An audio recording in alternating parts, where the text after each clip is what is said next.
জানিয়ে দেব গুরুত্বপূর্ণ আপডেট আন্তর্জাতিক সংবাদ। শুরুতেই সংবাদ শিরোনাম, পরে বিস্তারিত। ইসরায়েলি বাধায় গাজায় খাদ্য সরবরাহ বন্ধ, দুঃখের সংখ্যা।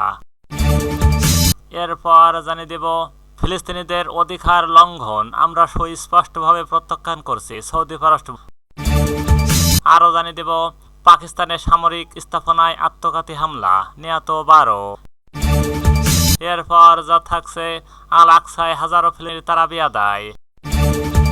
সর্বশেষ জানিয়ে দেব ইন্দোনেশিয়ায় ভয়াবহ বন্যা, ঘর ছাড়া হাজারো মানুষ। এতক্ষণ শুনছিলেন সংবাদ শিরোনাম, এবার বিস্তারিত। তার আগে অনুরোধ থাকবে আজকের এই ভিডিও সম্পর্কে আপনার মূল্যবান মতামত। ভিডিওটি ভালো লাগলে লাইক, কমেন্ট ও শেয়ার করে সবাইকে দেখা।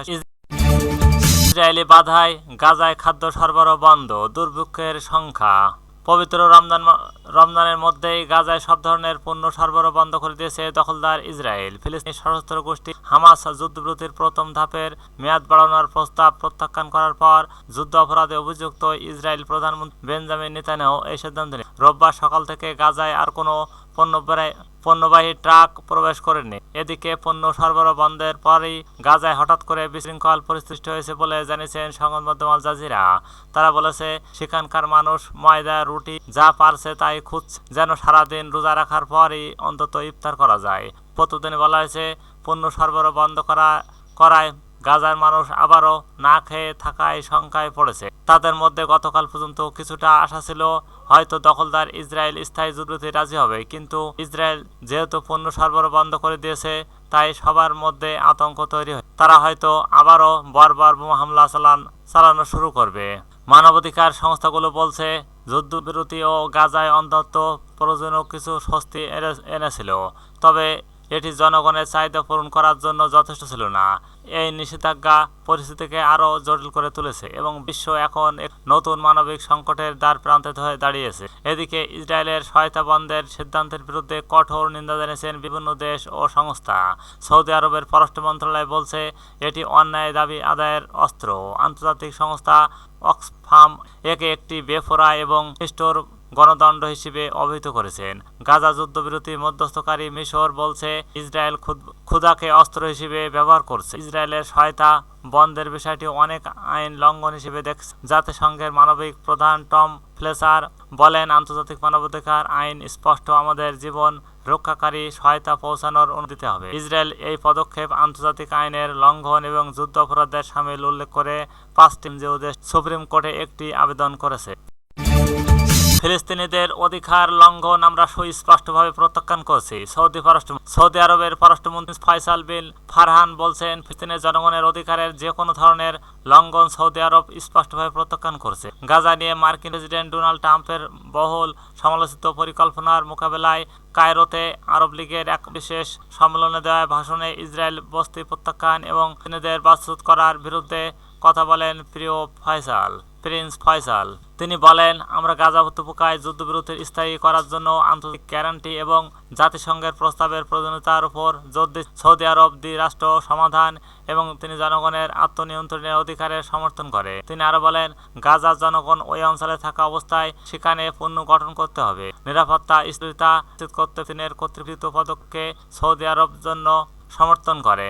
গাজা উপত্যকায় ফিলিস্তিনি জনগণ যে অভূতপূর্ব দুর্ভিক্ষের শিকার হয়েছেন, তার জন্য আন্তর্জাতিক সম্প্রদায়কে এই অঞ্চলে স্বাভাবিক জীবন ফিরিয়ে আনতে একটি পণ্য নির্মাণ করতে এবং ফিলিস্তিনি জনগণকে ভূখণ্ডের বাস্তবতা পরিবর্তনের চেষ্টা না করে তাদের ভূমিতে মর্যাদার সাথে বসবাস করতে সক্ষম করার জন্য একসাথে কাজ করা দরকার।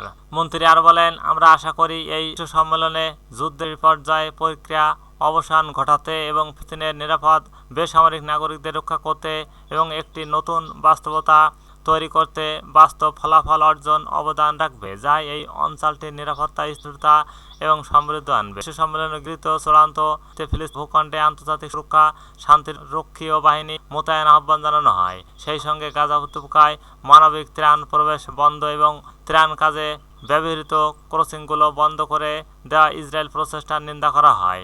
এই সময় ফিলিস্তিনি আরব দেশগুলোর সঙ্গে সমন্বয় করে গাজায় ব্যাপারে মিশরের পেশ করা পরিকল্পনা পূর্ণভাবে গ্রহণ করা হয়। পাকিস্তানের সামরিক স্থাপনায় আত্মঘাতী হামলা, নিহত 12। পাকিস্তানের উত্তর পশ্চিমাঞ্চলীয় প্রদেশ খাইবার পাখতুনখোয়ায় একটি সেনানিবাসে আত্মঘাতী বোমা হামলার ঘটনায় অন্তত 12 জন নিহত হয়েছেন। এই সময় আহত হয়েছেন আরও অন্তত 32 জন। বুধবার 5 মার্চ এক প্রতিবেদনে এই তথ্য বার্তা সংস্থা রয়টার্স। নিহতদের মধ্যে হামলাকারী 6 জন, বাকিরা বেসামরিক এবং হামলার শিকার। এই বেসামরিকদের মধ্যে 4 জন শিশু ও 2 জন নারী রয়েছে। 6 জন হামলাকারী নিহত হয়েছেন, তাদের শনাক্ত করা হয়েছে। নিহত এই 6 জন পাকিস্তানের নিষিদ্ধ রাজনৈতিক দল তেহরিক তালেবান ও পাকিস্তান সদস্য। আল আকসায় হাজারো তারাবি আদায়। ইসরায়েলি দখলদার বাহিনীর আরোপিত বিধিনিষেধ এবং কঠোর ব্যবস্থা সত্ত্বেও পবিত্র রমজান মাসের প্রথম রাতে আল আকসা মসজিদে তারাবির নামাজ আদায় করছেন হাজারো। শুক্রবার রাতে ফিলিস্তিনিরা জামাতে নামাজ আদায় করেন। শনিবার তারা রমজানের প্রথম রোজা পালন করছেন, খবর সাফা প্রেস এজেন্সি। বেশ কিছু ফুটেজে দেখা গেছে ইসরায়েল বাহিনী শিশুদের হয়রানি করছে এবং ভয় দেখাচ্ছে। লোকজনকে তল্লাশি করা হচ্ছে। মুসলিমদের নামাজের জন্য মসজিদে প্রবেশে বাধা দেওয়া হচ্ছে। 55 বছরের কম বয়সী পুরুষ এবং 50 বছরের কম বয়সী নারীদের মসজিদে প্রবেশ করতে বাধা দেওয়া হচ্ছে। এর আগে অধিকৃত পূর্ব জেরুজালেমে আল আকসা মসজিদের চারপাশে অতিরিক্ত বিধিনিষেধ আরোপ করে ইসরায়েল। রমজানের শুরুতেই এই বিধিনিষেধ জারি করা হয়। পবিত্র রমজান মাসে যেন ফিলিস্তিনিরা সেখানে প্রবেশ করতে না পারে সেজন্য এই বিধিনিষেধ আরোপ করা হয়েছে। 55 বছরের বেশি বয়সী পুরুষ এবং 50 বছরের বেশি বয়সী নারীরাই আল আকসা মসজিদে প্রবেশের অনুমতি পাবে। সম্প্রতি ইসরায়েলি কারাগার থেকে মুক্তি পাওয়া ফিলিস্তিনি বন্দীরা রমজানের সময় আল আকসায় প্রাঙ্গণে প্রবেশ করতে পারবেন না। ইসরায়েলের পক্ষ থেকে বলা হয়েছে গত বছরে একই ধরনের নিষেধ জারি করা হয়েছিল, তবে তিনি কর্তৃপক্ষ বলছে এই বিনিষেধ বর্ণবাদী ও উস্কানিমূলক। রমজান মাসে পূর্ব জেরুজালেমের চারপাশে ইসরায়েল নিরাপত্তা ব্যবস্থা বাড়ানো হয়েছে। মসজিদের দিকে যাওয়ার রাস্তায় চেক পয়েন্ট ও 3000 সশস্ত্র কর্মী মোতায়েন থাকবে বলে জানানো হয়েছে। এর আগে আল আকসা মসজিদের প্রাঙ্গণে ঢুকে পড়ে ইসরায়েলি বসতি স্থাপনকারীদের একটি দল। অধিকৃত পূর্ব জেরুজালেমের এই পবিত্র স্থানে এর আগেও বহুবার তারা এই ধরনের কাজ করেছে। জোর করে তারা আল আকসা প্রাঙ্গণে প্রবেশ করে কাছাকাছি একটি স্থানে তালমুদিক ও প্রার্থনা অংশ নিয়েছে। দীর্ঘস্থায়ী একটির আওতায় সেখানে ইসরায়েলিদের প্রার্থনা এবং তালমুদিক পালন নিষিদ্ধ, কিন্তু বারবারই এই লঙ্ঘন করছে বসতি স্থাপনকারীরা। ইন্দোনেশিয়ায় ভয়াবহ বন্যা, ঘর ছাড়া হাজারো মানুষ। প্রলয় বর্ষণের ফলে সৃষ্ট আকস্মিক বন্যায় ডুবে গেছে ইন্দোনেশিয়ার রাজধানী জাকার্তার বিস্তীর্ণ এলাকা। বিপর্যয়ের মুখে ঘরবাড়ি ছেড়ে নিরাপদ আশ্রয়ের দিকে ছুটছেন হাজারো মানুষ। সোমবার 3 মার্চ থেকে শুরু হওয়া প্রবল বৃষ্টিপাত মঙ্গলবার অব্যাহত ছিল। রয়টার্সের প্রতিবেদনে বলা হয়েছে একই সময় 3 মিটার প্রায় 10 ফুট সমপরিমাণ বৃষ্টিপাত রেকর্ড করা হয়েছে। দেশটির দুর্যোগ মোকাবেলা দপ্তরে এক বিবৃতিতে বলা হয়েছে টানা বর্ষণের কারণে জাকার্তার ও প্রধান সড়ক 1000-এর বেশি ঘর বাড়ি ও বিভিন্ন প্রতিষ্ঠান পানিতে তলিয়ে গেছে। এর মধ্যে হাসপাতাল, সরকারি দপ্তর সহ গুরুত্বপূর্ণ স্থাপনাও রয়েছে। বন্যার কারণে বিদ্যুৎ সংকট দেখা দিয়েছে অনেক এলাকায়। স্থানীয় গণমাধ্যমে প্রকাশিত ফুটেজে দেখা গেছে জাকার্তার ও পূর্বাঞ্চলীয় শহর বেসরকারি হাসপাতাল সহ বিভিন্ন সরকারি বেসরকারি প্রতিষ্ঠানের ভবন পানিতে নিমজ্জিত।